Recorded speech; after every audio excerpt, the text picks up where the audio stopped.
Hello friends, आपका स्वागत है हमारे यूट्यूब चैनल स्टडी 26 पे। और आज के वीडियो में देखेंगे जिन बच्चों ने सेकंड सेमेस्टर में personality development and communication paper को लिया है ना, तो उन बच्चों के लिए ये इंपॉर्टेंट वीडियो होने वाला है। यहाँ से आप देखिएगा, हमारी कोशिश जो है ना, फर्स्ट यूनिट पूरा का पूरा कंप्लीट करा देने का। इसके अलावा फर्स्ट यूनिट में ही नहीं बल्कि इसमें थर्ड यूनिट की भी कुछ कुछ चीज़ों को कंप्लीट करा देंगे, ठीक है। तो अगर नए होंगे तो प्लीज़ चैनल को सब्सक्राइब कर लीजिएगा, लाइक कर दीजिएगा वीडियो को और शेयर जरूर कीजिएगा, क्योंकि ये वीडियो आपके लिए बहुत इंपॉर्टेंट होने वाला है। इतना अगर कर लेते हैं तो आप यकीनन पूरा सिलेबस का आधा पार्ट आप कंप्लीट करके रखेंगे। इसलिए हमने इस वीडियो को बनाना शुरू भी किया है ताकि आपको लाभ मिले और अंतिम समय में आप इसको केवल पढ़ लीजिएगा ना, तो आपका बेड़ा पार हो जाएगा। तो चलिए शुरू करते हैं चीज़ों के साथ। और नई चीज़ें हैं, इसमें आपको चीज़ें समझनी है, ज़्यादा फोकस उन बातों पे करना है कि चीज़ों को कितना अच्छे से समझा जाए, ठीक है। तो देखिए, पहले हम लोग समझते हैं कि पर्सनालिटी डेवलपमेंट एंड कम्युनिकेशन जो पेपर है ना, इसमें पढ़ना क्या है। तो इसमें आपको देखिए जो पढ़ना है उसको ओरली अभी हम बता देते हैं। जैसे इसमें कम्युनिकेशन क्या होता है उसको पढ़ना होता है, कम्युनिकेशन के टाइप्स, कम्युनिकेशन के प्रोसेस, ये तमाम चीज़ों को पढ़ना होता है। बैरियर्स ऑफ कम्युनिकेशन पढ़ना होता है, नेगोशिएशन पढ़ना होता है। फिर आप देखेंगे इसके अलावा बार्गेनिंग स्किल्स पढ़नी है, सेलिंग स्किल्स पढ़नी है, ये तमाम चीज़ें इसमें इंक्लूड है। रिपोर्ट राइटिंग है, ये सभी चीज़ें आपके सिलेबस में है। बट उसमें से वही चीज़ें हम लोग करेंगे पहले जो बहुत ज़्यादा इंपॉर्टेंट है और जहाँ से क्वेश्चन बन रहा है, तो पहले उसको, और दूसरे वीडियो में हम लोग उस टॉपिक को लाएंगे ना जो थोड़ा इससे कम इंपॉर्टेंट है। लेकिन ये मत कहिएगा कि वो इंपॉर्टेंट नहीं है, वह भी इंपॉर्टेंट है, बट इससे थोड़ा हो सकता है कि कम हो। हम सोच रहे हैं ऐसा, लेकिन एग्जामिनर हो सकता है उसी को ज़्यादा इंपॉर्टेंट माने। लेकिन दोनों को करना है, उसमें ऑब्जेक्टिव होगा। आज के वीडियो में ऑब्जेक्टिव की कोई गुंजाइश नहीं है, मतलब ऑब्जेक्टिव हम बता देंगे कहाँ से आता है, किस तरह आता है, लेकिन इसमें कोई ऑब्जेक्टिव नहीं रखे हैं। बट अगले वीडियो में ऑब्जेक्टिव भी रहेगा, ठीक है। तो चलिए शुरू करते हैं। तो देखिए, संचार किसे कहते हैं, हिंदी माध्यम, इंग्लिश माध्यम, दोनों माध्यम में ये है वीडियो आपका, दोनों ही मीडियम में आप पढ़ सकते हैं इसको। इसके अलावा आपके क्वेश्चन भी हिंदी और इंग्लिश दोनों माध्यम में आएंगे, इसलिए आप निश्चिंत रहिए कि कौन माध्यम में आप लिख सकते हैं। तो दोनों माध्यम से तैयारी कर लीजिए, चाहे आपको हिंदी में पूछे इंग्लिश में पूछे, दोनों का आप तैयारी करके आप एग्जाम को लिख सकते हैं, ठीक है। तो देखिए, मानव एक सामाजिक प्राणी है जो कि आपको पता है, और उसे अपने विचारों को अभिव्यक्त यानी कि दूसरों तक पहुंचाने के लिए और दूसरे के विचार को जानने के लिए जिस माध्यम का प्रयोग करते हैं ना हम लोग, उसी को संचार बोलते हैं। देखिए, आपको नहीं समझ में आया हो तो इस तरह समझिए, जो आप अपने दोस्त यार मित्र, अपने माता पिता, इन तमाम लोगों से जो बातें करते हैं ना, इसी को संचार बोला जाता है, इसी को कम्युनिकेशन बोला जाता है। सीधी बात, नो बकवास, सीधा याद रखना है। जो हम लोग बातचीत करते हैं दैनिक जीवन में, इसी को संचार बोलते हैं, इसी को कम्युनिकेशन बोलते हैं, ठीक है। तो कम्युनिकेशन जो वर्ड है ना, इसके माध्यम से लोग क्या करते हैं, इशारों के माध्यम से बोलकर, लिखकर या फिर अन्य माध्यमों से अपने विचारों को दूसरे तक पहुंचाने का काम करते हैं। जैसे कि आपको बताते हैं कि आप अपने माता पिता से बातें करते हैं, तो हो सकता है कि आप अपने घर में रहें, आपके मम्मी पापा आपके सामने हो, तो आप बोलकर बात करते हैं। अगर यही आप कहीं बाहर रहें और अपने मम्मी पापा से बात करना है, तो आप क्या कीजिएगा, फ़ोन के माध्यम से बात कीजिएगा। हो सकता है कि आप अपने मित्र को कोई बात करनी हो तो टेक्स्ट करके, आप कोई मैसेज करके उससे बात करते हैं, जैसे व्हाट्सएप है, फेसबुक है, कोई भी माध्यम से। तो इस तरह जो बात करते हैं, इसी को कम्युनिकेशन बोला जाता है। अब देखिए, कम्युनिकेशन वर्ड जो है ये दो वर्ड से ड्राइव्ड हुआ है, यानी कि बनकर मिला है। एक होता है कम्युनिस और दूसरा होता है कम्युनिकेयर, ठीक है। ये दोनों वर्ड से मिलकर बना हुआ है, ये याद रखिएगा। एक बार क्वेश्चन पूछा हुआ है कि कम्युनिकेशन वर्ड जो है किससे बना है, तो कम्युनिस और कम्युनिकेयर वर्ड से बना हुआ है, ठीक है। तो ये दोनों वर्ड को याद रख लीजिएगा, चूंकि यहाँ से क्वेश्चन बना है तो आपके एग्जाम में बनने की संभावना है। बाकी आपकी मन, आप देखना चाहें तो देखें, अन्यथा छोड़ दीजिए। व्हाट इज कम्युनिकेशन अगर बोले आपसे इंग्लिश में, तो इंग्लिश में ये लिखिएगा, the word communication derived from Latin word. ये जो कम्युनिकेशन वर्ड है वो लेटिन वर्ड से बना है। कौन, तो कम्युनिस और कम्युनिकेयर, ये दोनों वर्ड से मिलकर बना है, जिसका अर्थ होता है कॉमन। एंड कम्युनिकेयर का मतलब होता है क्या, शेयरिंग इन्फॉर्मेशन। यानी कि कहने का मतलब है, कम्युनिकेशन वर्ड जो है ये लेटिन वर्ड है, और जो कि दो शब्द से मिलकर बना है, कम्युनिस और कम्युनिकेयर। कम्युनिस का मतलब होता है कॉमन, और कम्युनिकेयर का मतलब होता है कि शेयरिंग इन्फॉर्मेशन, जिसके माध्यम से आप कोई अपनी इन्फॉर्मेशन को दूसरे तक पहुंचाने का काम करते हैं, इसी को बोलते हैं कम्युनिकेयर, ठीक है। तो ये दोनों वर्ड को याद रखिएगा, इसको जैसे भी हो याद, ध्यान में रखना है आपको, ठीक है। The exchanging of information by speaking, writing और using some other mediums, that is called communication. यानी कि आप जिसके माध्यम से अपने विचारों को अभिव्यक्त करते हैं, चाहे वो लिख कर हो, बोल कर हो, या किसी भी माध्यम से आप अपने बातों को दूसरे तक पहुंचाने का काम करते हैं, या इन्फॉर्मेशन को, यानी अपनी सूचनाओं को दूसरे तक प्रेषित करने का काम करते हैं, इसी को कम्युनिकेशन बोला जाता है। दैट इज, आप इतना ही ध्यान रखिए तो बस बात खत्म है, ठीक है। तो अब आ जाइए अगले टॉपिक को इसमें समझते हुए चलते हैं हम लोग। अगला टॉपिक क्या है इसका देखिएगा। अब हम लोग देखते हैं कि संचार की प्रकृति या इसकी विशेषता, यानी संचार के नेचर क्या है या इसकी विशेषता क्या है, इसको अब देख लेते हैं, ठीक है। तो एक एक करके इसको समझिएगा। संचार सतत चलने वाली प्रक्रिया है, यानी कि संचार जो है वो रेगुलर चलती है, ठीक है। एक मिनट रुकिएगा बच्चों।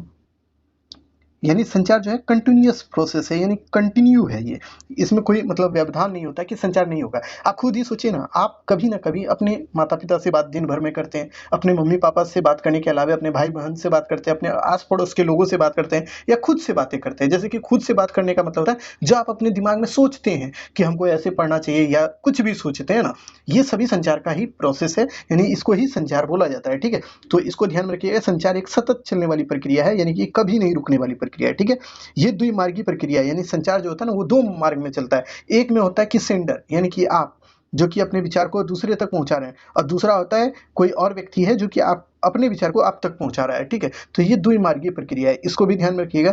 और संचार जो है ना हर जगह होता है, इसकी जरूरत हर जगह पड़ती है, इस बात को ध्यान में रखनी है। यह एक सार्वभौमिक प्रक्रिया है, यानी कि यूनिवर्सल प्रोसेस है, यानी communication is a universal process, यानी कि इसमें हर चीजें, हर लोग, यानी पूरे विश्व का लोग अगर कहे ना तो वो संचार करता ही करता है अपने आपस में। ठीक है, इस बात को ध्यान में रखना है। संचार एक प्रक्रिया है जो सामाजिक संबंधों को स्थापित करता है, यानी संचार के माध्यम से व्यक्ति अपने सामाजिक संबंध को स्थापित करता है या उसको मजबूत करने का प्रयास करता है या करता है। ठीक है, इसको ध्यान में रखिएगा। संचार में विज्ञान और कला दोनों ही प्रकार के तत्व पाए जाते हैं, यानी इसमें इसका जो नेचर है ना वो विज्ञान का भी है और कला का भी है। ठीक है, इसको भी ध्यान में रखना है। संचार एक रेखीय प्रक्रिया है। कैसे रेखीय प्रक्रिया है, जब इसको पढ़ाएंगे अभी तुरंत आपको प्रोसेस ऑफ कम्युनिकेशन, तो वहां पे आपको समझ में आएगा कि संचार एक रेखीय प्रक्रिया है। ठीक है, लीनियर प्रोसेस है, तो उसको भी अभी समझिएगा, थोड़ा वेट कीजिए। बाकी इतनी चीजें आप समझ गए, संचार की विशेषताओं को समझिए कि संचार की विशेषता या प्रकृति क्या होती है, इतना आपको बता दिए। अब चलिए इंग्लिश में भी इसको देखते हुए चलेंगे। आप देखिए, communication is a continuous process, जो कि अभी तुरंत बताया। उसके बाद देखिए डायनेमिक प्रोसेस है, टू वे प्रोसेस है ये। ठीक है, इनविटेबल है, फिर देखिए परवेसिव है, उसके बाद के रिमूव मिसअंडरस्टैंडिंग एंड कॉन्फ्लिक्ट, यानी संचार के माध्यम से आप ना कोई भी तरह की दुविधाएं हैं या आपकी कोई भी तरह की मतलब झगड़ा वगैरह है ना उसको दूर कर सकते हैं। यानी कि कहा जाता है ना कि कहीं भी अगर किसी भी तरह का विवाद हो ना तो उसको कम करने या खत्म करने का एक ही मात्र उपाय है कि आप वहां पे अच्छे से बातचीत कर लीजिए। बातचीत के माध्यम से कोई भी समस्या का सुझाव हो सकता है, या उसकी जो एक रास्ता होता है ना समस्या से निकलने का, वो आपको मिल सकता है। बट आप चाहिए कि हर जगह आप लड़ाई झगड़ा करें, तो उससे आपको एक अच्छा रिजल्ट नहीं मिल सकता है। ठीक है, तो इसलिए इसको बुलाया जाता है क्या, मिसअंडरस्टैंडिंग और कॉन्फ्लिक्ट को कम करने या खत्म करने का काम करता है। ठीक है, communication is a universal process, जो कि हमने बताया सार्वभौमिक ये प्रक्रिया है। उसके बाद देखिए communication is a linear process, यानी कि ये एक रेखीय प्रक्रिया है। इतनी इसकी नेचर है, इसको ध्यान में रखेंगे। अगले टॉपिक को समझते हुए चलिएगा। अगला टॉपिक क्या है आपके लिए, वो है संचार के मुख्य तत्व, एलिमेंट्स ऑफ कम्युनिकेशन, यानी कि मेन एलिमेंट्स कौन कौन से हैं कम्युनिकेशन के, उसको देखिएगा। 5-6 एलिमेंट्स हैं, उसको ध्यान में भी रखना होगा। अगर आपसे क्वेश्चन पूछ दे कि व्हाट एलिमेंट्स ऑफ कम्युनिकेशन, यानी कि what is elements of communication, यानी कि संचार के कौन कौन से ये मुख्य तत्व हैं उसके बारे में बताइए, तो यही चीजों को आपको लिखना पड़ेगा, वहां पे आप इसको छोड़ नहीं सकते हैं। ठीक है, तो एक एक करके देखिए मेन मेन जो इसके एलिमेंट्स हैं उसको देख लेते हैं। तो संचार की प्रक्रिया को सफलतापूर्वक संपन्न होने के लिए कुछ महत्वपूर्ण तत्व होना आवश्यक है। वो तत्व कौन कौन से हैं उसको देखिए। मतलब कि संचार एक जो प्रोसेस है इसको सफल बनाना है ना, तो उसमें कुछ इंपॉर्टेंट जो है वो एलिमेंट्स के होने आवश्यक होते हैं, यानी कि कुछ एलिमेंट्स ऐसे हो जो कि जरूरी हैं इस प्रोसेस को सफल बनाने में। तो वो कौन है, तो उसमें एक होता है प्रेषक, जिसको सेंडर बुलाया जाता है। वही सेंडर होता है ना, जिसमें कि मान लीजिए आपने अपने मित्र को पूछना है कि तुमने खाना खाया। आपने जो अपने मित्र से पूछा कि तुमने खाना खाया है, तो आपने सेंडर की भूमिका निभाई, यानी प्रेषक की भूमिका निभाई। आपने कुछ भी पूछा तो आप हो गए सेंडर, और जो आपको वो जवाब देगा आपका दोस्त, तो वो हो गया रिसीवर, यानी कि आपकी बातों को सुनने वाला। वो रिसीवर कहलाता है, जो बातें बोलता है उसको सेंडर बोलते हैं। सीधा इसी तरह याद रखिएगा। ठीक है, sender the people who sends the message also called a encoder, यानी सेंडर को ही एनकोडर भी बोलते हैं। इस वर्ड को याद रखिएगा। आपसे क्वेश्चन पूछ सकता है एनकोडर किसे बोलते हैं, तो एनकोडर बोलते हैं सेंडर को या प्रेषक को बोलते हैं। हिंदी में भी एनकोडर लिख देगा। ठीक है, हिंदी में भी एनकोडर लिख देगा और उसका मतलब पूछ देगा कि किसको बोलते हैं, तो वो सेंडर को बोलते हैं या संप्रेषक को बोलते हैं। संप्रेषक वो होता है जो संदेश को भेजता है। ठीक है, उसी को एनकोडर बोलते हैं। ठीक, इसको याद रखिएगा, ये क्वेश्चन पूछा हुआ है इसीलिए हम आपको बता दिए। संदेश जो होता है ना, उसके बाद यानी कि सेंडर के बाद क्या होता है, मैसेज होता है, जिसको संदेश बोलते हैं। तो संदेश के अंतर्गत क्या आता है, विचार होता है, सूचना होता है, या आपकी अनुभव है। ये सभी चीजें आती है जो कि मौखिक और लिखित रूप से किसी को प्रेषित की जाती है, यानी भेजी जाती है। जैसे कि हिंदी में आप इसको समझ गए कि जिसमें विचार, सूचना, अनुभव, ये सभी चीजें आती है ना, जिसको मौखिक या लिखित रूप से सेंडर जो है भेजने का काम करता है, उसी को बोलते हैं मैसेज। जिसमें देखिए मैसेज में आइडिया, थॉट्स, ओपिनियन, इन्फॉर्मेशन और फीलिंग्स, ये सभी चीजें आती है। उसके बाद देखिए माध्यम। माध्यम का मतलब होता है ना कि आपको कुछ पूछना है अपने मित्र से, हो सकता है कि आप फोन के माध्यम से पूछें, या फिर हो सकता है कि आप क्या करें, फोन के अलावा आप हो सकता है कि आप एक तरह से कहें तो आप चिट्ठी लिखकर पूछ दें, ये भी आप कर सकते हैं। उसके अलावा हो सकता है आमने-सामने बात करके पूछें। तो ये सभी जो चीज़ें आप जिसका यूज़ कर रहे हैं ना, दोस्त को मैसेज पहुँचाने के लिए या अपने माता-पिता को कुछ भी बात बताने के लिए ना, उसी को बोलते हैं मीडियम, ठीक है? तो इसको ध्यान में रखिएगा आप। उसके बाद देखिए, माध्यम वह साधन है जिसके माध्यम से कोई भी संदेश प्रेषक से प्राप्तकर्ता तक पहुँचता है। यानी कि मीडियम वो साधन है ना, जिसके माध्यम से जो सेंडर है ना, वो अपने विचार को दूसरे तक यानी रिसीवर तक पहुँचाने का काम करता है या प्राप्तकर्ता तक पहुँचाने का काम करता है। इसको ध्यान में रखिएगा। संदेश तो हम बता ही दिए आपको। अब अगला देखिए, प्राप्तकर्ता यानी रिसीवर इसको बोलते हैं। रिसीवर वो होता है ना, जो कि आपने आपको सीधा बताया ना, आपने संदेश को भेजा और जो आपके मित्र ने उस संदेश को प्राप्त किया, उसी को रिसीवर बोलते हैं। जैसे कि अभी सोच लीजिए ना, अभी हम कोई भी चीज़ आपको बोल रहे हैं, आप हमारी बातों को सुन रहे हैं ना, तो आप जो सुनने वाले हैं ना, आप ही रिसीवर हैं और हम जो बोलने वाले हैं ना, हम ही सेंडर हैं। यानी कि सेंडर और रिसीवर को सीधा मतलब समझिएगा, सेंडर वो व्यक्ति जो संदेश भेजता है, उसको सेंडर बोलते हैं। यानी कि कोई भी बात जो पहले बोलता है, उसको सेंडर बोलेंगे और जो बात को सुनता है, उसी को रिसीवर बोलेंगे। रिसीवर मतलब नहीं हुआ रिसीव करने वाला, और सेंडर मतलब ना सेंड करने वाला यानी भेजने वाला। ये तो आप जानते होंगे, ये टेक्निकल वर्ड है, बस इसको ध्यान में रखना है। तो संदेश को प्राप्त करने वाला उसको प्राप्तकर्ता बोलते हैं, संदेश प्राप्तकर्ता बोलते हैं, ठीक है। Receiver the person who received the message also called a receiver या डिकोडर या लिसनर। आपसे 3 सवाल पूछे गए हैं जो कि आपको बता देते हैं। जो मैसेज को भेजता है उसको सेंडर बोलते हैं और सेंडर को ही एनकोडर भी बोलते हैं। तो 2 बात याद रखिएगा। यानी कि आपको मान लीजिए, इसका मतलब यही हुआ बाबू कि जैसे कि मान लीजिए आपका नाम है रामू और रामू को घर में कोई बोलता होगा छोटू, या हो सकता है कि उसको नुन्नू बोलता होगा या बाबू बोलता होगा, तो आप ही का ना नाम हो गया दूगो, नुन्नू, बाबू, छोटू, मोटू, जो भी बोलता हो आपके घर में। तो यानी कि आपको 4-5 नाम से घर वाला बुलाता है। तो ठीक वैसे ही याद रखिए ना, सेंडर को दूगो प्यार से नाम दिया गया है। एक तो सेंडर, उसी को हिंदी बोलते हैं संदेश भेजने वाला, और प्रेषक जिसको बोलते हैं, और उसी को इंग्लिश में बोलते हैं एनकोडर, हिंदी में भी एनकोडर ही बोलते हैं, ठीक है। उसको याद रख लीजिएगा। और दूसरा का इसका रखिएगा रिसीवर का, कि रिसीवर को प्राप्तकर्ता भी बोलते हैं और डिकोडर भी बोलते हैं और लिसनर भी बोलते हैं। लिसनर मतलब सुनने वाला भी बोलते हैं, ठीक है। तो ये रिसीवर का नाम होता है। तो इसको याद रख लीजिएगा, यही नाम याद रखना है आपको, क्योंकि यहाँ से क्वेश्चन इसी तरह पूछेगा और पूछा गया है, इसीलिए ऑलरेडी आपका पूछा जब गया है ना, तो आपको इसी तरह याद कर भी लेना है, छोड़ना नहीं है। उसके बाद की प्रतिपुष्टि, जिसको फीडबैक बोलते हैं। तो फीडबैक का मतलब वो होता है ना, जब आपने किसी को मैसेज भेजा कि तुमने खाना खाया और उस मैसेज को हमने प्राप्त किया, जैसे कि हम अभी आपको बोल रहे हैं, अभी जैसे हम अभी बोलते हैं एक वर्ड, ठीक है, इसका आप जवाब हमको दीजिएगा कि आपसे अगर हम बोले कि रिसीवर को क्या बोलते हैं, तो इसका जवाब आप कमेंट में दे दीजिएगा हमको, ठीक है। आप जो कमेंट में हमको जवाब दीजिएगा, और देना भी है, आप सब कोई जो देख रहे हैं वो दीजिएगा कि रिसीवर को क्या बोलते हैं। रिसीवर को जैसे ऑप्शन है, एनकोडर बोलते हैं या डिकोडर बोलते हैं, लिसनर बोलते हैं या फिर सेंडर बोलते हैं, क्या बोलते हैं रिसीवर को। तो इसमें से एक वो ऑप्शन आप चुन लीजिए, जो सही आपको पता है उसको बता दीजिएगा, ठीक है। तो ये जो आप हमको बताइएगा ना, यही हो गया फीडबैक, यानी आपने अपनी प्रतिक्रिया दी, इसी को बोलते हैं फीडबैक, ठीक है। इसको ध्यान में रखिएगा। संचार की प्रक्रिया का अंतिम चरण प्रतिपुष्टि होता है, जिसमें कोई भी व्यक्ति अपने विचार को अभिव्यक्त करता है, यानी फिर बाद में मतलब कि एक तरह से फीडबैक भेजता है, इसी को बोलते हैं प्रतिपुष्टि। और अब देखिए, एक होता है नॉइस, जिसको शोर बोलते हैं, और प्रतिपुष्टि, ये दोनों को अलग अलग डीप में पढ़ना पड़ेगा, क्योंकि इसको डिटेल नहीं पढ़िएगा ना तो क्वेश्चन बनाता और जो कि टफ हो जाता है। तो चलिए उसको डिटेल थोड़ा पढ़ लेते हैं अब।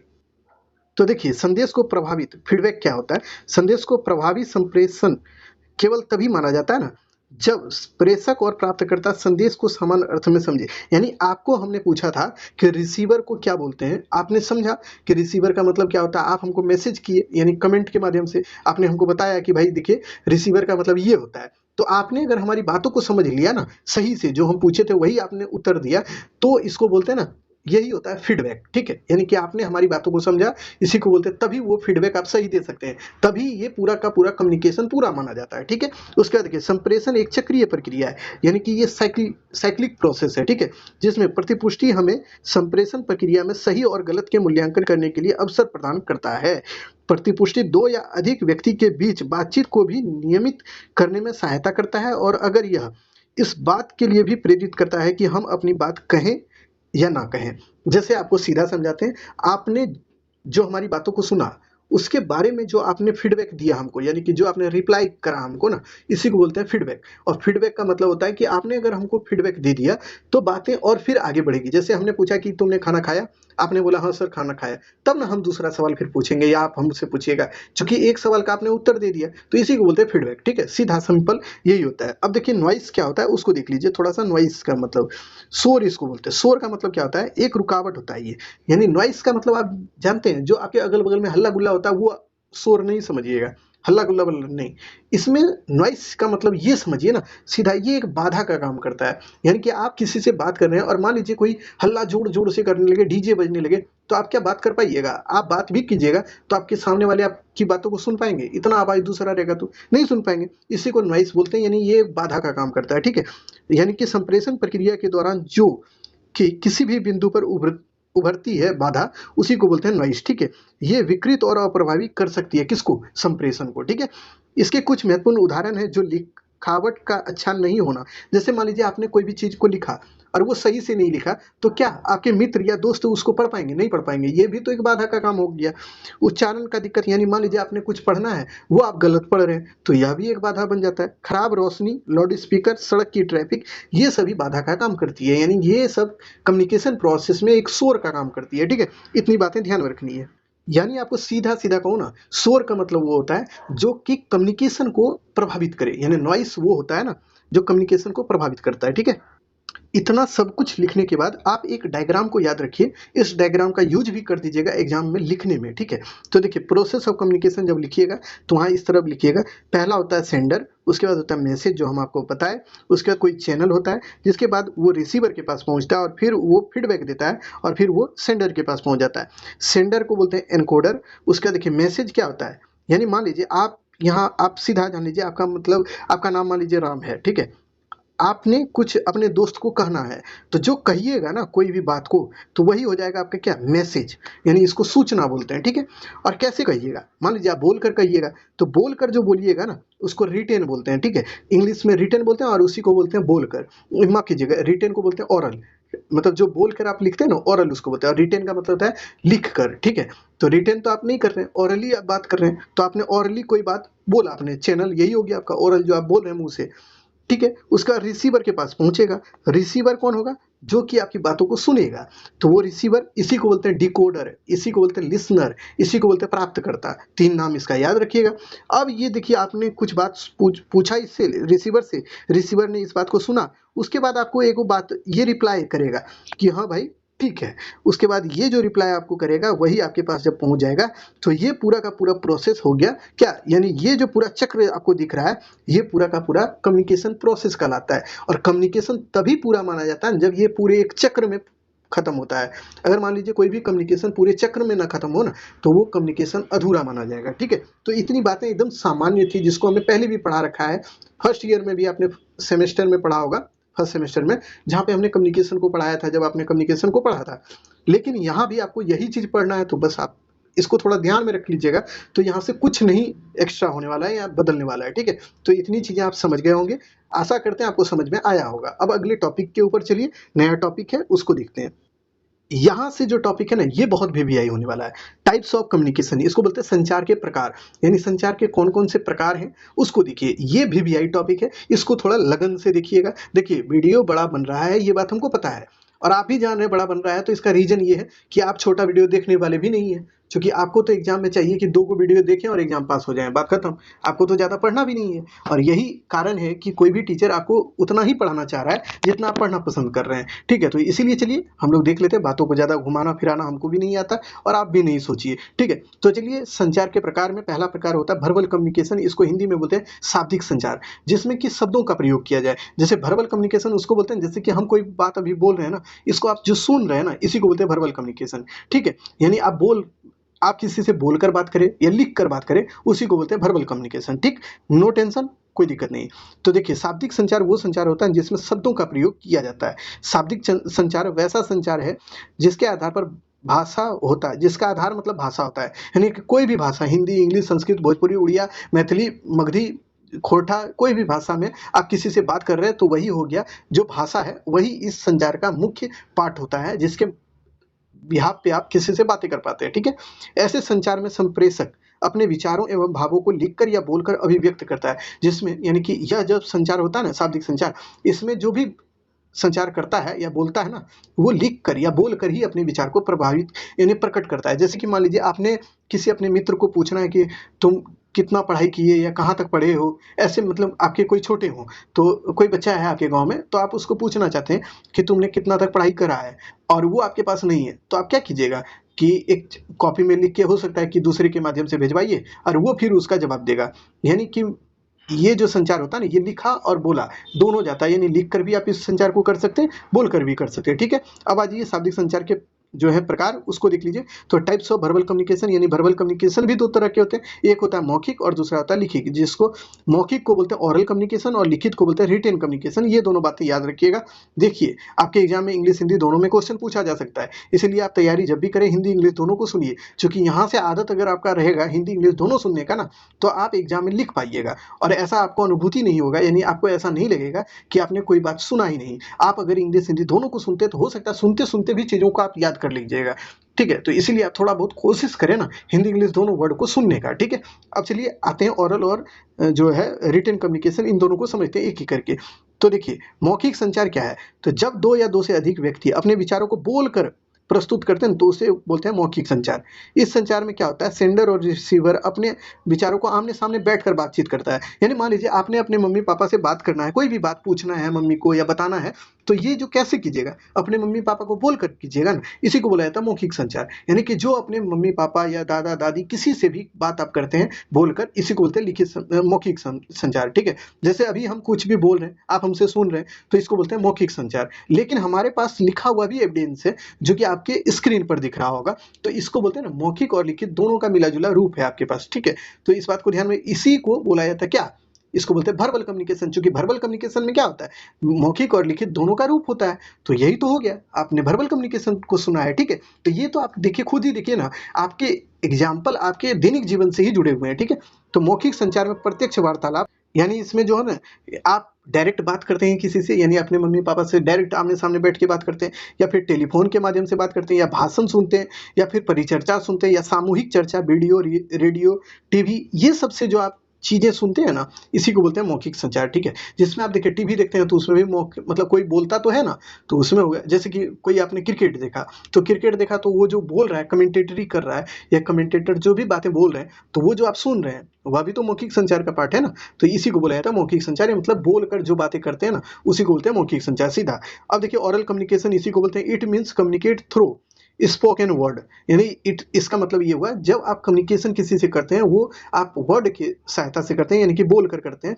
If it can be face to face, over telephone, या जूम ईटीसी।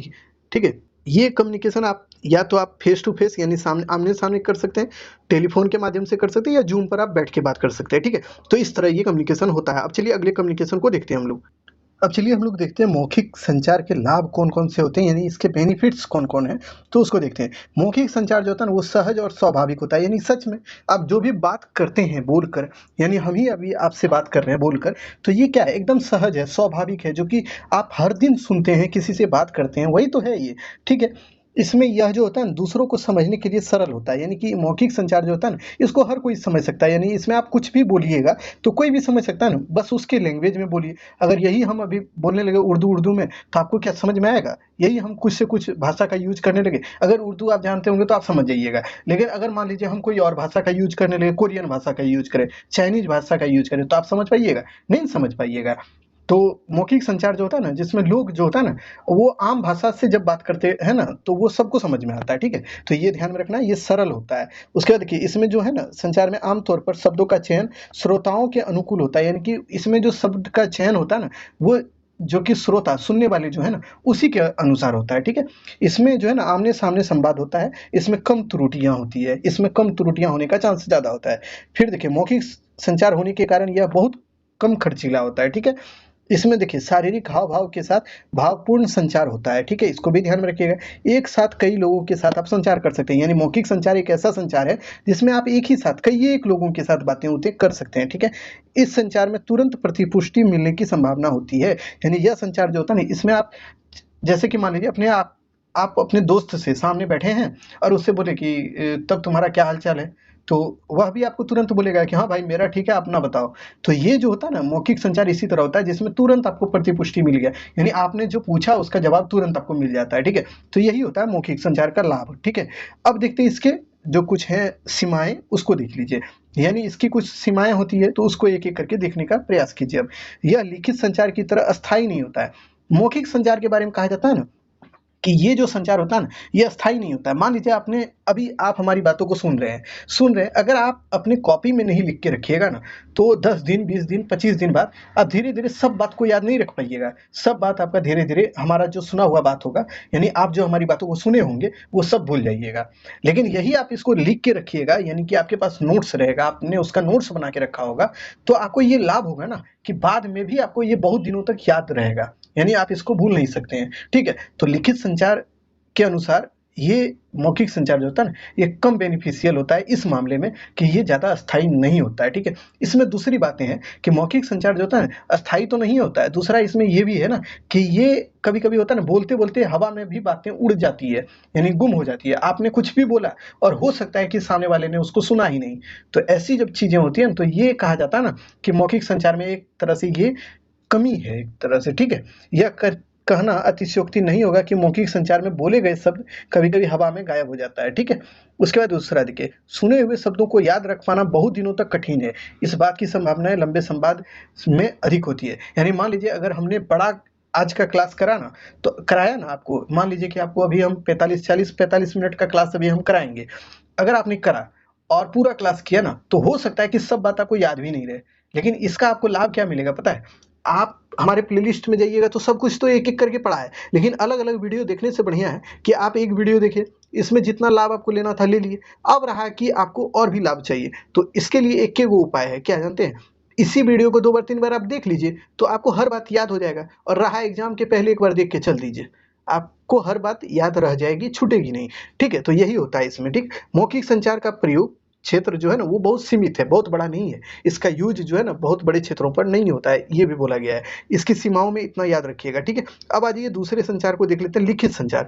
यानी कि जो आप रिटन कम्युनिकेशन करते हैं वो क्या होता है उसको देखिए। लिखित संचार का मतलब होता है ना जिसमें आप सूचनाओं को लिख कर दूसरों के सामने अभिव्यक्त करते हैं, उसी को बोलते हैं लिखित संचार। इसमें मौखिक संचार का कोई रोल नहीं होता है, यानी आप बोलते नहीं है बल्कि किताब कॉपी कलम उठाइए, लिख दीजिए बात को और दूसरे तक पहुंचा दीजिए, इसी को बोलते हैं लिखित संचार। ठीक है, इतना तो याद हो ही गया होगा। लिखित संचार में क्या होता है देखिए, जैसे होता है संदेश पत्र, ठीक है, उसके बाद देखिए ईमेल होता है, रिपोर्ट होता है, ज्ञापन होता है, ये सभी सम्मिलित होते हैं। अब मौखिक संचार में क्या होता है, आप जो मुंह से बोलते हैं वही तो हो गया, और लिखित संचार में वो नहीं है। इसमें आप हो सकता है कि आपने किसी को रिपोर्ट राइटिंग के रूप में लिख के दिया, कोई पत्र लिख के दिया, किसी को हो सकता है कि आपने कुछ और जैसे ईमेल पर कुछ लिख के भेजे, किसी को आपने फेसबुक के माध्यम से मैसेज किया, तो ये सब इसमें आता है। ठीक है, लिखित संचार का उपयोग विभिन्न सरकारी कार्यों और गैर सरकारी संस्थानों में सूचनाओं के आदान प्रदान करने के लिए किया जाता है। यानी लिखित संचार का सबसे ज़्यादा यूज जो होता है ना वो सरकारी कार्यालय और गैर सरकारी कार्यालय, यानी कि देखिए प्राइवेट जो ऑफिस है वहाँ भी होता है, गवर्नमेंट जो ऑफिस है वहाँ भी होता है। ठीक है, दोनों चीज़ों को ध्यान में रखिएगा। अब आ जाइए अगले टॉपिक को समझते हुए, इंग्लिश में इसको देखिए, रिटन कम्युनिकेशन जो होता है ना, written communication is anything that involves putting pen to paper और टाइपिंग।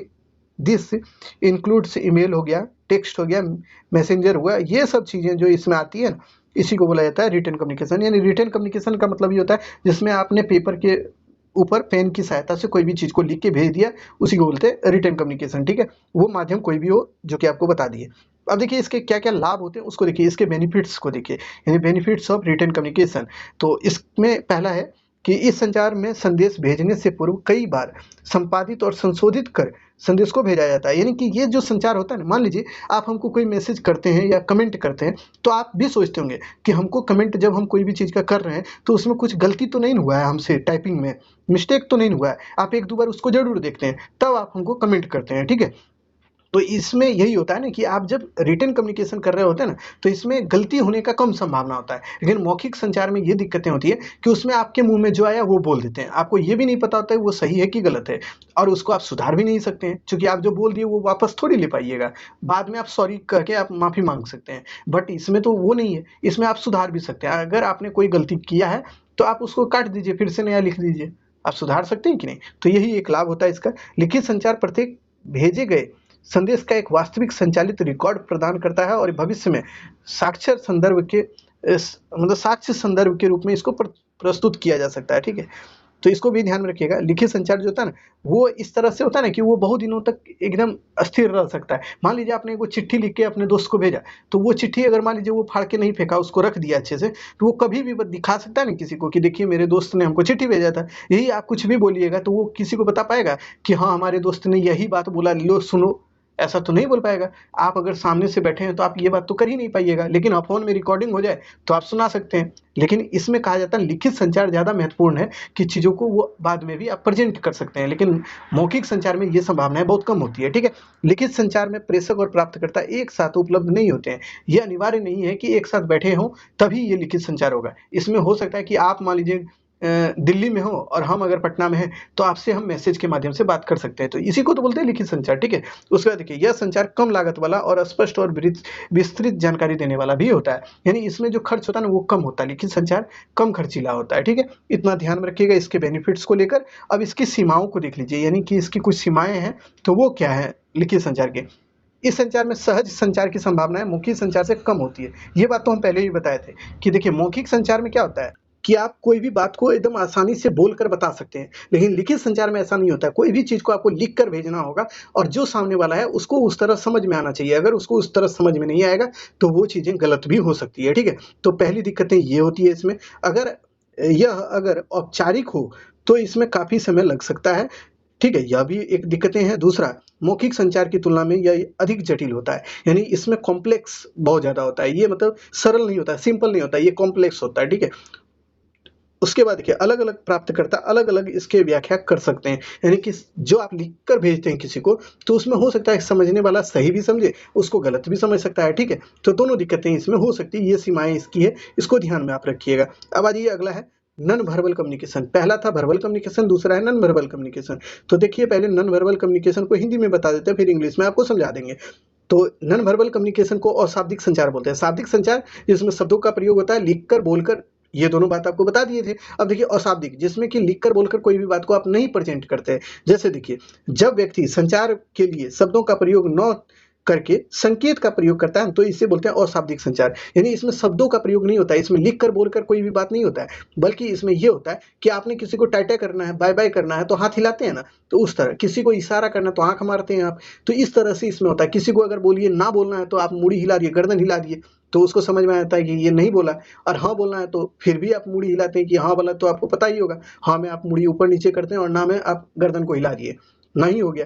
तो ये जो आप करते हैं ना, इसी को बोलते हैं अशाब्दिक संचार, जिसमें शब्दों का प्रयोग ना होकर बल्कि आप अपने शरीर के भाव भंगिमा का प्रयोग करते हैं। इसी में आपको बॉडी लैंग्वेज अभी पढ़ाएंगे कि बॉडी लैंग्वेज क्या होता है। बॉडी लैंग्वेज इसी में आता है, किसमें, तो अशाब्दिक संचार में ही, ठीक है।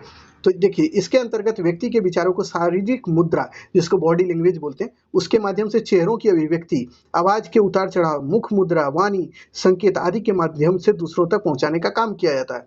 अशाब्दिक संचार जो होता है उनमें चेहरों की अभिव्यक्ति सर्वाधिक प्रभावी होती है। यानी अशाब्दिक संचार वो है ना जिसमें शब्द का प्रयोग नहीं कर रहे हैं, लेकिन आप चेहरों के माध्यम से, मान लीजिए आप खुश होते हैं तो बड़ा एकदम आपके चेहरे पर स्माइल होता है, लेकिन यही आप दुखी होते हैं, जब आपको दिक्कतें होती है तो आप एकदम देखिएगा आपका चेहरा पूरा उतरा हुआ रहता है। तो ये क्या है, ये इसी को बोलते हैं अशाब्दिक संचार, ठीक है। इस बात को ध्यान में रखिएगा। देखिए इंग्लिश वाले इसको देख लीजिए, पहले देख लीजिए जो non verbal communication, it's not what you से बट हाउ यू से इट, यानी कि इसका मतलब ये नहीं होता है कि आप क्या बोल रहे हैं, इसका मतलब ये है कि आप क्या बोलना चाह रहे हैं। In communication people pick up more from your experiences and gesture rather that just to word you use, ठीक है। इसका मतलब यही हो गया। और उसके बाद देख लीजिए नॉन वर्बल कम्युनिकेशन होता कैसे है, तो इसमें देखिए बॉडी लैंग्वेज हो गया, टोन ऑफ वॉइस हो गया, फेशियल एक्सप्रेशन हो गया, आई कॉन्टैक्ट हो गया, ये सब के माध्यम से आप क्या बोलते हैं, नॉन वर्बल कम्युनिकेशन करते हैं, ठीक है। तो इतनी चीज़ें एकदम सिंपल बातें थी, इसमें कहीं कोई रटाफिकेशन वाली बातें है नहीं। तो अब देखिए बॉडी जो आपका था ये नॉन वर्बल कम्युनिकेशन है, तो इसके एक जो बॉडी लैंग्वेज होता है ना, उसको अब एक बार देख लीजिए कि बॉडी लैंग्वेज किससे कहते हैं। तो देखिए बॉडी लैंग्वेज जिसको शारीरिक मुद्रा या भाषा बोलते हैं, ये आपसे पूछ सकता है। तो देखिए इसमें लिखिएगा शारीरिक भाषा शाब्दिक संचार का एक माध्यम है यानी कि अशाब्दिक, माफ कीजिएगा, अशाब्दिक संचार का माध्यम है, जो कि अभी तुरंत बताया बॉडी लैंग्वेज के माध्यम से जो संचार होता है उसी को बोलते हैं अशाब्दिक संचार। यहाँ से क्वेश्चन क्या पूछा था जानते हैं? कि आपसे पूछा था क्वेश्चन जो कि पाटलिपुत्रा में, कि कोई व्यक्ति हाथ हिलाकर, नहीं पाटलिपुत्रा में नहीं, माफ कीजिएगा, दूसरी यूनिवर्सिटी का है, ठीक है, तो उसमें पूछा था कोई व्यक्ति हाथ हिलाकर आपको इशारा करता है तो ये किस प्रकार के संचार का उदाहरण है? तो ये हो गया अशाब्दिक संचार का उदाहरण, यानी नॉन वर्बल कम्युनिकेशन का उदाहरण है, यही आपको बताना था, ठीक है। तो आपसे पूछा था कि क्वेश्चन कि कोई व्यक्ति मान लीजिए आंख मारकर इशारा करता है तो वो किस संचार का उदाहरण होगा? तो वह भी होगा अशाब्दिक संचार का उदाहरण, ठीक है, इसको ध्यान में रखिएगा। इस संप्रेषण में जो है शारीरिक गतिविधियों के माध्यम से अपने विचारों को प्रभावित, मतलब एक तरह से कहें तो प्रस्तुत किया जाता है, ठीक है। जब व्यक्ति अपने विचारों को प्रस्तुत करता है तो उसमें शारीरिक हाव भाव का प्रयोग करता है, तो इसे शारीरिक भाषा या शारीरिक मुद्रा कहा जाता है, ठीक है। अब देखिए इसमें क्या होता है, हाथ हिलाना हो गया, मुंह हिलाना हो गया, हाथों से संकेत करना, इधर उधर चलना हो गया, या फिर किसी को छूना, स्पर्श करना हो गया, या फिर आई कांटेक्ट बनाना, यानी कि किसी से आंख मिलाकर बात जब करते हैं ना तो इसको भी बोलते हैं। यानी कि आप मान लीजिए आपने देखा होगा कोई फिल्म में हीरो हीरोइन होता है, आंख से आंख मिलाया, बस हो गया, उसको क्या होता है आप तो जान ही रहे हैं, वो हो गया उसको। उसके बाद देखिए कोई व्यक्ति है जो इधर उधर कर रहा है तो आपको समझ में आ जाता है कि ये व्यक्ति कुछ ना कुछ करने वाला है, कोई चोरी करने वाला है तो वो इधर उधर करते रहेगा, कुछ ना कुछ ढूंढते रहेगा, आपको बोलेगा नहीं लेकिन आपको पता चल जाता है कि ये कुछ ना कुछ उल्टा सीधा करेगा। तो ये सभी जो चीजें होती है ना, ये इसी के अंतर्गत आती है, बॉडी लैंग्वेज के अंतर्गत, ठीक है। ये बहुत अच्छा टॉपिक था, इसको आप ध्यान में रखिएगा। शाब्दिक संचार में ये क्वेश्चन पूछा हुआ है, बीबीआई टॉपिक है बाबू, इसको रट लीजिए, यहाँ से ऑब्जेक्टिव बनेगा, और जब बनेगा ना आप नहीं बना पाइएगा ना तो आपको बड़ा शर्म आएगा। क्यों? क्योंकि हम भी पढ़ा दिए, आप पढ़े ही नहीं ढंग से, तो आपको लगेगा कि टीचर तो हमको पढ़ा ही दिया था लेकिन हम ही नहीं पढ़ पाए, मतलब आपको बाद में ये लगेगा ना कि हम कहीं ना कहीं कुछ ना कुछ गलती कर बैठे हैं, ठीक है। तो ऐसी कोई गलती मत कीजिए, आपके पास समय पर्याप्त है, आपके पास 10 दिन, 15 दिन, 20 दिन, जितना भी दिन है ना, एक बार वीडियो को देख लीजिए, मतलब आपको और नहीं समझ में आए फिर एक बार देखिए, 2 बार 3 बार वीडियो देखिएगा, आप भरतराज नहीं है, आपके दिमाग में सेट हो ही जाएगा। इतना आप करके आए हैं तो आप अभी भी कर लीजिए, और इसको एकदम आपके पास समय ही समय है तो आप एक बार देख लीजिएगा, ठीक है, छोड़िएगा मत, क्योंकि छोड़िएगा तो आप बाद में पछताइएगा भी, ठीक। अब आइए अगले टॉपिक को देखते हुए चलते हैं। अब आपका जो टॉपिक है ना वो है विजुअल कम्युनिकेशन क्या होता है, तो इसको बोलते हैं दृश्य संचार। तो दृश्य संचार किसको बोलते हैं उसको देखिए। तो दृश्य संचार वैसे संचार को कहा जाता है जिसमें चार्ट, ग्राफिक, कलर, ड्राइंग इत्यादि के माध्यम से चीजों को दिखाया जाता है। जैसे मान लीजिए आपको सीधा बताएं, आप इंडिया का मैप देखे हैं, जो कि मैप होता है इंडिया का, उसको देखे होंगे, तो वो जो आप देखते हैं ना उसी को बोलते हैं विजुअल कम्युनिकेशन, यानी कि जिसमें चीज को आप देखते हैं खाली सामने से, उसमें ना तो बोला जाता है ना ही कुछ, आपको लिखकर कोई भी चीज दिख रहा होगा ना तो उसको बोलते हैं, उसी को बोलते हैं विजुअल कम्युनिकेशन, ठीक है। यानी कि जिसमें चीजों को खाली आप देखते हैं। ऑडियो विजुअल कम्युनिकेशन आपको पढ़ाए थे, जो कि सेपरेट वीडियो है, उससे भी क्वेश्चन पूछा हुआ है, इसीलिए उसको एक बार जरूर देख लीजिएगा। अभी हम शायद स्लाइड होगा तो आपको पढ़ा ही देंगे, नहीं होगा तो आप उसको एक बार देख लीजिए, या अगले वीडियो में हम उसको ऐड कर देंगे, ठीक है। तो दृश्य संचार का मतलब होता है visual communication consist of sine, drawing, graphic, design, colour and the other visual aids using convey the message, यानी कि जिसके माध्यम से आप कोई भी संचार करना चाहते हैं, जो कि वो माध्यम क्या होगा, हो सकता है कि ग्राफ के माध्यम से हो, ग्राफ बना दिए या मैप बना दिए, इसके माध्यम से जो आप संचार करते हैं इसको बोलते हैं दृश्य संचार, यानी कि जो आप देखकर संचार करते हैं, कम्युनिकेशन करते हैं, उसी को बोलते हैं क्या, दृश्य संचार, ठीक है। अगला संचार है इलेक्ट्रॉनिक कम्युनिकेशन। इलेक्ट्रॉनिक कम्युनिकेशन किसको बोलते हैं, तो ये सब का सब जो है ना, ये कम्युनिकेशन के एक तरह से टाइप्स हैं, ठीक है।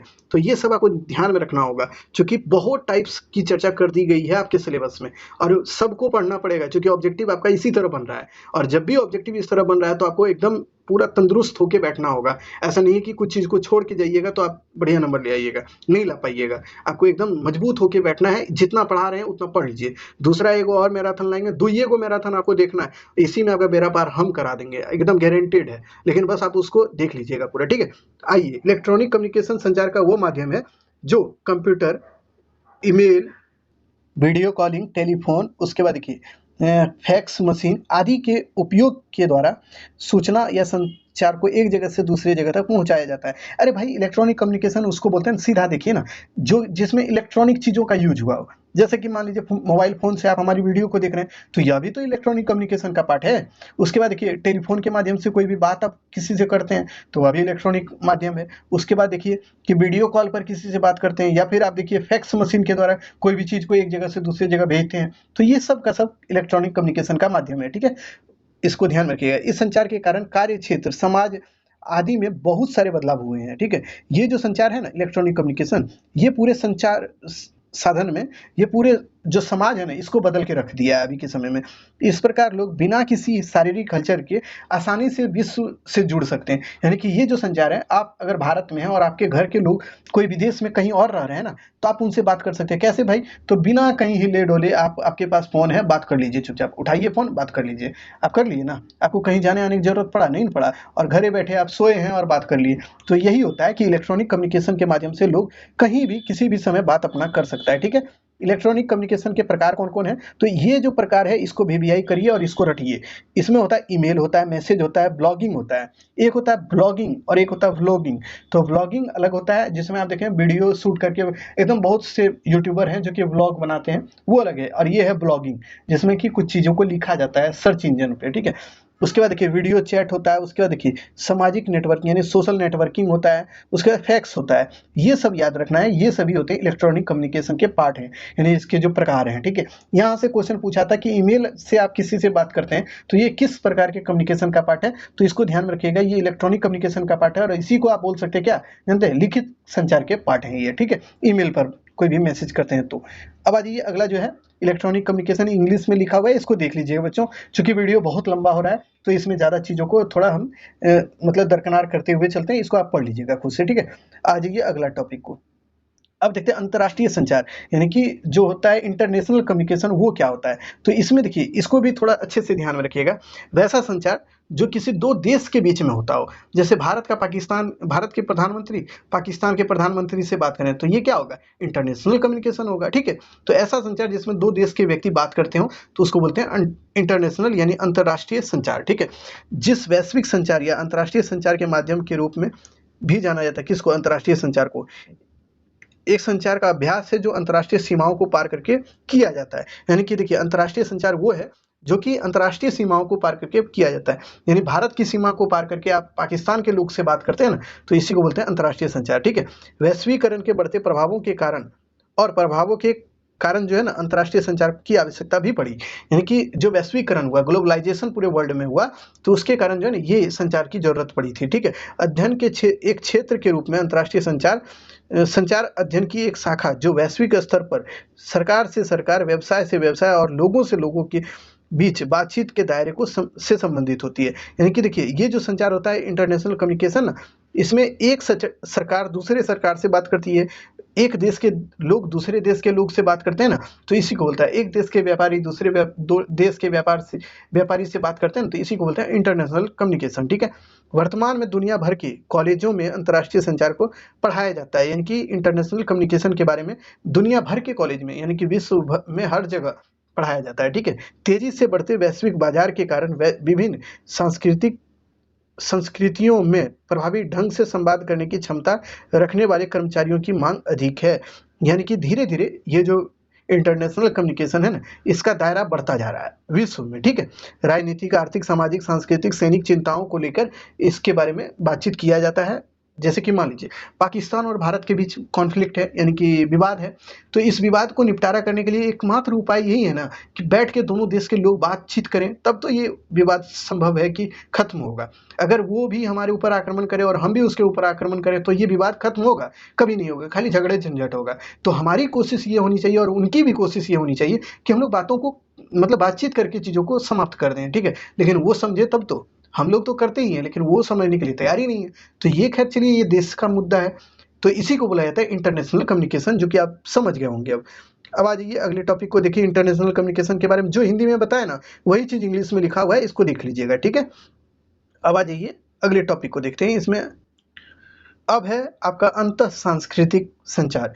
अंतर सांस्कृतिक संचार को बोलते हैं ना इंटर कल्चर कम्युनिकेशन। ठीक है, जिसमें दो संस्कृति के लोग, एक था अंतर्राष्ट्रीय संचार, जो कि अभी तुरंत हम आपको बताएं अंतर्राष्ट्रीय संचार, लेकिन एक है ये आपका अंतर सांस्कृतिक संचार, जिसमें दो संस्कृति के लोग आपस में बातचीत करते हैं, इसी को बोलते हैं अंतर सांस्कृतिक संचार। जैसे कि मान लीजिए, भारत विविधताओं से भरा पड़ा देश है, यहाँ पे हर संस्कृति के लोग रहते हैं, हिंदू, मुस्लिम, सिख, ईसाई, सब संस्कृति के लोग रहते हैं। आपस में क्या बातचीत नहीं करते हैं? बिल्कुल करते हैं। सब संस्कृति के लोग जहाँ आप एक दूसरे से बातचीत करते हैं, तो इसी को बोलते हैं अंतर सांस्कृतिक संचार। ठीक है, तो देखिए, अंतर सांस्कृतिक संप्रेषण में विभिन्न संस्कृति और पृष्ठभूमि के लोग आपस में संचार करते हैं, अतः इसको अंतर सांस्कृतिक संचार भी बोलते हैं, जिसमें विभिन्न धर्म, जाति, समाज, शैक्षिक पृष्ठभूमि के लोग आपस में कम्युनिकेट करते हैं। ठीक है, इंग्लिश वाला इंग्लिश देख लीजिएगा।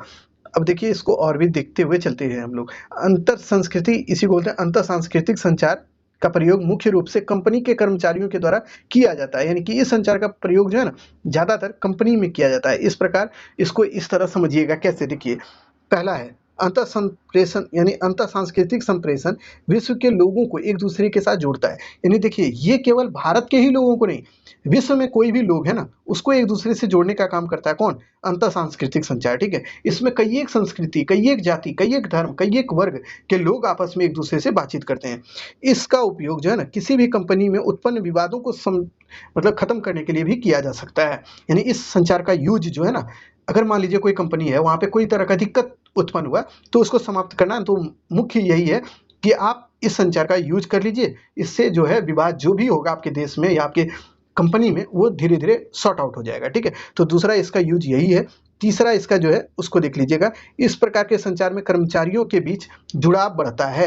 यानी इस तरह का कम्युनिकेशन जब होता है तो उससे क्या होता है कि एक वर्ग के कर्मचारी दूसरे वर्ग के कर्मचारी से जुड़ते हैं, यानी कि उनसे दोस्ती यारी करते हैं। तो इससे उनकी जो संस्कृति का होता है ना वो आदान प्रदान होता है। यानी देखिए, अंतर सांस्कृतिक संचार वो संचार है जो कि विभिन्न तरह की संस्कृति के लोग आपस में एक दूसरे से कम्युनिकेट करते हैं। इसका लाभ क्या होता है? तो इससे होता है कि एक संस्कृति के लोग दूसरे संस्कृति के लोगों से मिलते जुलते हैं, उसकी संस्कृति को अपनाते हैं। दूसरा लाभ ये होता है कि कोई भी कंपनी है उसमें कोई तरह का दिक्कत उत्पन्न हुआ तो उसको खत्म करने का एकमात्र उपाय है कि उसमें बातचीत किया जाए। ठीक है, तो ये सब लाभ आपको ध्यान में रखना है। वही हिंदी में लिखे थे और यही इंग्लिश में भी है, इसको ध्यान में रख लीजिएगा। क्योंकि देखिए अब वीडियो बहुत बड़ा होने वाला है, इसीलिए थोड़ा जल्दी जल्दी हम लोग करते हैं। इंग्लिश वाले इंग्लिश में देख लीजिएगा, स्क्रीनशॉट कर लीजिएगा। अब आइए अगला है क्रॉस कल्चर कम्युनिकेशन।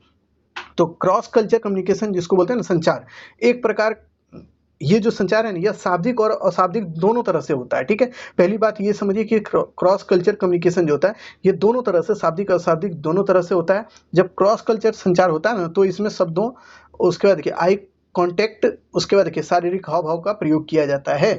इस बात को ध्यान में रखना है। क्रॉस कल्चर संचार रिव्यू जो है ना रिव्यूज विभिन्न संस्कृति, उम्र, कार्य शैली, लिंग आदि में जब संचार होता है तब उसे क्रॉस कल्चर संचार कहते हैं। यानी इसको ध्यान में रखना है कि क्रॉस कल्चर संचार वो है जिसमें विभिन्न जाति, धर्म, लिंग, ये सब उम्र, कार्य करने वाले लोग जब एक दूसरे से कम्युनिकेट करते हैं ना, इसी को बोलते हैं क्या? तो क्रॉस कल्चर कम्युनिकेशन। क्रॉस का मतलब ना दूसरे कल्चर से आप जो मतलब अपना संबंध बनाते हैं या जो संचार करते हैं, इसी को बोलते हैं। ठीक है, तो इतनी चीजें आपको ध्यान में रखनी है। अगला है इंग्लिश में, आप देख लीजिए cross culture communication what is, तो इसको भी आप देख लीजिएगा, इसको ध्यान में रखिएगा। ठीक है, अब अगले टॉपिक की ओर हम लोग अंतिम पड़ाव में अब चल रहे हैं और जल्द ही आपका अंत कर देंगे। ठीक है, तो देखिए silence as a mode of communication. ये अब देखिए silence as a mode of communication यानी मौन संचार क्या होता है। यानी कि आप कोई भी संचार में आप अगर शांत भी रहते हैं ना, वह भी एक संचार का माध्यम है। तो कैसे है उसको अब देखिए। संचार उसमें जिसमें व्यक्ति अपने विचारों को दूसरों तक पहुंचाने और का काम करता है और दूसरे के विचार को खुद मतलब ग्रहण करने का काम करता है, उसी को संचार बोलते हैं। अब देखिए मौन संचार क्या है। मौन संचार वह संचार है जिसके द्वारा व्यक्ति अपने विचारों को न तो लिखकर और ना ही बोलकर, बल्कि ऐसे संचार व्यक्ति चुप या मौन रहकर अभिव्यक्त करता है। यानी अपने विचारों को अगर आपको व्यक्त करना है ना तो इसमें सबसे अच्छा उपाय है कि मौन संचार का भी यूज कर सकते हैं। जैसे कि आपको अभी हम समझाते हैं। मान लीजिए कि आपको लगता है कि आप कुछ बोलिएगा और आपके घर में झगड़ा हो जाएगा, तो आप बोलिए ही नहीं, चुप रह जाइए। क्योंकि आपको पता है कि आप बोलेंगे आपके घर में झगड़ा होगा, तो इससे अच्छा उपाय क्या हो सकता है कि आप बोलिए ही नहीं। तो इसी को बोला जाता है मौन संचार। ठीक है, यानी कि जहां पे आप नहीं बोलना चाहिए वहां पे आप नहीं बोलिए, तो इसी को बोलते हैं मौन संचार। यही चीज लिखे हुए हैं साइलेंस कम्युनिकेशन, तो उसको देख लीजिएगा बच्चों। ठीक है, अब इसके और भी टाइप्स को देख लेते हैं। मौन संचार के दो प्रकार होते हैं, एक होता है नकारात्मक, दूसरा होता है सकारात्मक। यानी कि मौन संचार नकारात्मक तब होता है ना जब आप मान लीजिए अपने मित्र, यार, अपने दोस्त, घर परिवार में बोल रहे हैं और उससे झगड़ा हो जाए, तो उसको बोलते हैं नकारात्मक। और मान लीजिए आपने ये पता है आपको कि अगर आप कहीं बोलेंगे और झगड़ा हो जाएगा और इसके लिए आपने बोला ही नहीं, यानी चुप ही रह गए, आप बोल भी नहीं किए ताकि झगड़ा ही नहीं हो, तो इसको बोलते हैं सकारात्मक मौन संचार। यानी मौन संचार दो तरह के हैं, एक में जिसमें झगड़ा करा दे सकते हैं आप, और एक में जिसमें आप चुप्पी साध के झगड़ा को खत्म कर सकते हैं। तो इसी को बोलते हैं मौन संचार का दो प्रकार। ठीक है, सकारात्मक और नकारात्मक, इसी चीज को समझिएगा। कभी कभी मौन संचार बहुत आवश्यक हो जाता है। मौन संचार के माध्यम से ही आप अपने जॉब्स को तथा खुद को विकट परिस्थिति में सुरक्षित रख सकते हैं। यानी मान लीजिए कि आपको बहुत तरह की दिक्कतें हैं, तो उससे बचने का एकमात्र उपाय ना, आप चुपचाप रहिए, अपने काम को करते रहिए, तभी आप अच्छा कर पाइएगा। जैसे कि मान लीजिए अभी बहुत से बच्चे हमसे बातें करते हैं, ऐसा नहीं है कि आप केवल देखते हैं कमेंट में, उतना ही नहीं, बल्कि कुछ लोग तो हमसे बात करते हैं टेलीफोन के माध्यम से, यानी फ़ोन के माध्यम से, कुछ लोग हैं व्हाट्सएप के माध्यम से, कुछ हैं टेलीग्राम या फिर फेसबुक या इंस्टाग्राम, ये तमाम माध्यमों से बात करते हैं। जब ये लोग हमसे बात करते हैं तो कुछ का कहना होता है कि सर हमको बहुत अच्छा नंबर मिला, कुछ का कहना होता है कि सर हमको बढ़िया नंबर नहीं मिला, अब क्या करें? तो उनको हमारा यही सजेशन होता है ना कि देखो भाई, तुमको अच्छा नंबर नहीं मिला तो कोई बात नहीं है, इस बार बढ़िया से मेहनत करो और चुपचाप मेहनत करो। इस बार मत बोलना कि हमने बहुत अच्छा पढ़ा है। आप ये सोच के तैयारी करिए कि हमने मेहनत करना है ताकि एक अच्छा नंबर आए, और उस विचार को ध्यान में रखते हुए आप तैयारी करिए। आप देखिएगा कि आप सफल हो जाइएगा। इसका सबसे अच्छा उदाहरण हमको जो दिख रहा है इस बार, वो हम बता देते हैं। वर्ल्ड कप आपने इस बार देखा होगा। वर्ल्ड कप में इंडिया टीम ने जीत हासिल करी। इंडिया इसलिए जीत पाया ना कि वो बहुत एकदम साइलेंट होकर काम किया था इस बार। इस बार एकदम चुपचाप रहा, जीत भी रहा था तो एकदम कोई एग्रेशन नहीं दिखा रहा था, बल्कि वो चुपचाप अपने काम को करते जा रहा था। इस वजह से इंडिया जीत गया। तो ये चीज़ बहुत अच्छी है ना कि आप इसको जीवन से जोड़ सकते हैं कि देखिए आपके सामने कैसे-कैसे चीज़ें हुई है, और उसको आप जब जोड़िएगा, देखिएगा, तो आपको बड़ा मज़ा आएगा। तो इसी को बोलते हैं मौन संचार, मतलब कि बहुत बोलने से जहाँ दिक्कतें हो तो वहाँ आप मौन रहिए, चुप रहिए और चीज़ों को करते हुए चलिए, ठीक है? तो इसको ध्यान में रखिएगा। तो इतनी थी टॉपिक जो कि फर्स्ट यूनिट और थर्ड यूनिट से रिलेटेड थी। बहुत इंपॉर्टेंट टॉपिक था जिसको हमने करा दिया है, और यकीन मानिए यहाँ से क्वेश्चन भर-भर के पूछा भी जाएगा। ये सिलेबस बहुत छोटा नहीं है। पर्सनालिटी डेवलपमेंट का सिलेबस अच्छा बड़ा है, जिसमें अब आपको हम कराएँगे, जो अगला वीडियो होगा उसमें आपको बैरियर्स बता देंगे, जो कि हम पहले भी पढ़ाए हुए हैं। अगर आपने उसको देखा है तो ठीक है, नहीं देखा है तो आप देख लीजिए, चूँकि इसके प्लेलिस्ट बने हुए हैं, वहाँ पे ऑब्जेक्टिव, सब्जेक्टिव सब कराए हुए थे। लेकिन हमने फिर से इसका जो है पूरा का पूरा एकदम मैराथन लाया है, तो आप एक-एक वीडियो में पूरा खत्म कर दीजिएगा। चलिए, वीडियो लगभग 50 मिनट का हो चुका है। आप नए हैं तो वीडियो को शेयर ज़रूर कीजिएगा अपने दोस्त यार में, और ज़रूर बताइएगा कि आपको वीडियो कितना पसंद आया है, ठीक है? क्योंकि आपके लिए अगर हम काम कर रहे हैं तो आप थोड़ा तो कर दीजिए कि कमेंट कर दीजिए, शेयर कर दीजिए दोस्त यार में, पूरा वीडियो को देख लीजिए। और कुछ बच्चों का ये दिक्कत है ना कि वो वीडियो देखते नहीं है, खाली कमेंट में कर देते हैं, बहुत thank you sir, very nice class. आपसे क्वेश्चन पूछे हैं भाई, आप क्वेश्चन का जवाब नहीं देते हैं और वेरी नाइस क्लास कर रहे हैं। इसका मतलब तो हमको तो पता चल जाता है कि आप वीडियो देखते नहीं हैं, खाली आप अंतिम में देख लेते हैं और वेरी नाइस क्लास कर देते हैं। तो भाई वीडियो पूरा देखिए, उसमें जो भी क्वेश्चन पूछे हैं, आपका आज का क्वेश्चन जो था आपको याद होना चाहिए, उसका जवाब ज़रूर दीजिएगा, ठीक है? चलिए आज के लिए इतना ही, फिर मिलते हैं नई वीडियो में, तब तक के लिए धन्यवाद।